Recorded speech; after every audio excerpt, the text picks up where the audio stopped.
Allah Subhanahu wa taala berfirman, "Falaqatahamal 'aqabah wa ma adraka mal 'aqabah fakku raqabah aw it'amun fi yaumin dhi masghabah yatiman dha maqrabah." Allah Subhanahu wa taala berfirman, "Falaqatahamal 'aqabah", bahwa sesungguhnya kita akan melewati terjalnya gunung.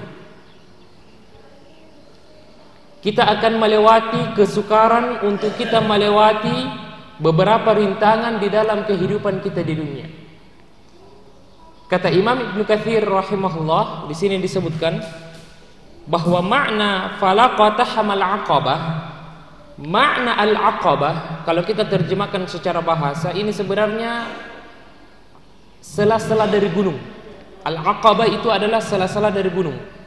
Makanya di sini disebutkan falaqatahamal 'aqabah qala jabal fi jahannam.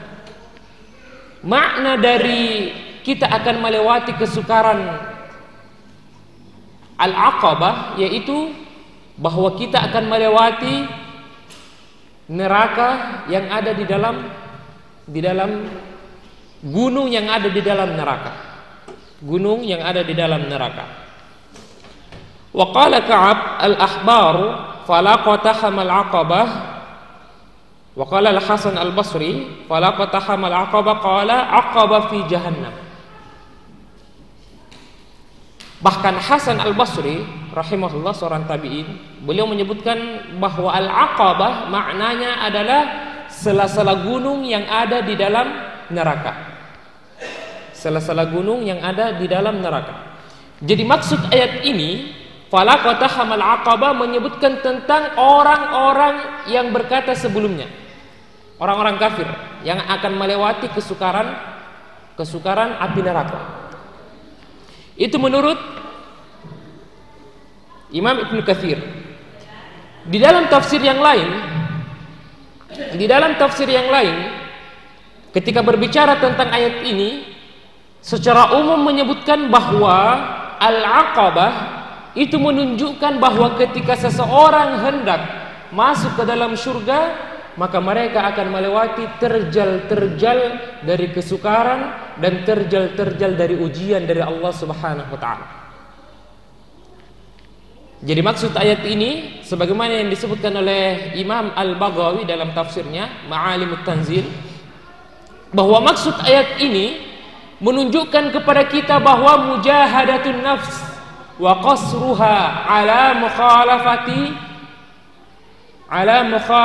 hawaha wa syahwatiha, bahwa maksud manusia akan melewati terjal-terjal dari gunung itu, maksudnya bahwa manusia itu akan berusaha untuk melakukan ketaatan kepada Allah, wa qasruha ala mukhalafati hawaha, dan mereka akan berusaha untuk menghindari hawa nafsu mereka dan syahwat-syahwat mereka.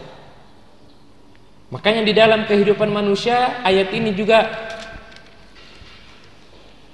hampir sama dengan ayat sebelumnya, laqad khalaqanal insana fi kabad, bahwa manusia ini diciptakan dalam keadaan susah payah. Ayat ini menunjukkan bahwa ketika kita ingin masuk ke dalam surga, maka kita akan melewati berbagai macam ujian-ujian dari Allah Subhanahu wa taala. Makanya dalam hadis Nabi sallallahu alaihi wasallam disebutkan, huffatil al-jannatu huffatin naru bil makarihi, huffatil jannatu bil makarihi wa huffatin naru bis syahawati. Kata Nabi sallallahu alaihi wasallam bahwa surga itu dikelilingi oleh hal-hal yang tidak kita sukai. Surga itu di sampingnya, dikelilingnya itu hal-hal yang tidak kita sukai. Wa huffatin naru bisyahawat, sedangkan neraka itu dikelilingi pada hal-hal yang kita sukai. Pada hal-hal yang kita sukai. Makanya masuk ke dalam surga, jemaah sekalian, itu adalah perkara yang memerlukan pengorbanan kita. yang memerlukan usaha kita, mujahadah. Namun ketika kita berhasil melewati tahap-tahap itu, maka tidak ada yang lebih baik ketika seseorang itu diberikan keimanan oleh Allah Subhanahu wa taala, diberikan keistiqomahan untuk bisa hidup di atas keimanannya. Makanya di dalam surah Al-Imran Allah Subhanahu wa taala berfirman, "Wala tahinu wala tahzanu wa antumul a'launa in kuntum mu'minin."